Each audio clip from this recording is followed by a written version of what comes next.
صلي على النبي. اختي عايزه تعملي اجنحه دجاج مشويه باسهل طريقه، هنعمل اجمد اجنحه دجاج باسهل طريقه.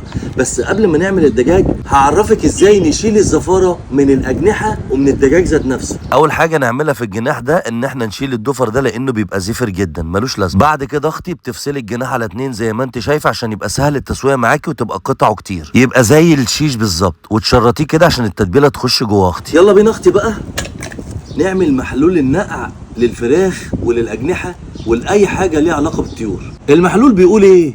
عصرة ليمون، ونسيب الليمونة جوه مش مشكلة. شوية ملحينة، معلقة دقيق أبيض، شوية طحينة، وتفضل اختي تفركي فيهم كده لغاية لما يكون شكلهم عامل كده. كل حاجة الدقيق والليمون والملح والفلفل يخشوا معاكي يبقى شكلهم عامل كده.